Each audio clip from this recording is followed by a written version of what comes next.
Sentences that have indirect objects usually have direct objects. The indirect object pronouns are me, te, le, nos, and lace. Place a pronoun before the verb, the conjugated verb. Think in phrases, do not translate it word for word. Le and lace are ambiguous. Prepositional phrases are often used for clarity and emphasis. To start off, the IO tells us where the DO is going. Here's an example. He gives the book to Maria. The book is the direct object. Where's the book going is to Maria, so that's the indirect object. The indirect object pronouns are me, te, le, nos, os, and les. Here's another example.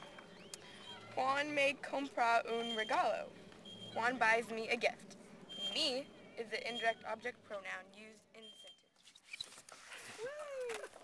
Alright, 2 verbs. When sentences have 2 verbs, conjugate the first verb and leave the second infinitive. For the placement of the indirect object, you have 2 options. Place it immediately before the conjugated verb or attach it directly to the infinitive. Here are 2 examples.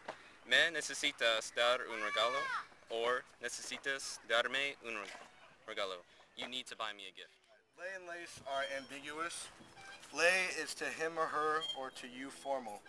Lace is to them. To clarify, use a prepositional phrase. Ella le escribe a Juan una carta. When you have direct object pronouns and indirect object pronouns in the same sentence, the indirect object pronoun always comes first. Like ellos me los dan, they give them to me. Me is the indirect object pronoun, so it comes first. Or ella te la vienda, she sees to you. She sees it to you. So the conclusion.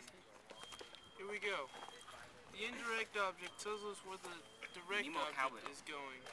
The indirect object answers the question to whom or for whom. Sentences that have an indirect object usually also have a direct object. Sometimes the direct object is not stated but rather is implied or understood. The indirect object pronouns are me, me, te, le, nos, os, and les. Place the pronoun before the conjugated verb. Think in phrases. Do not translate word for word. Le and les are ambiguous, and prepositional phrases are often used for clarity and for emphasis.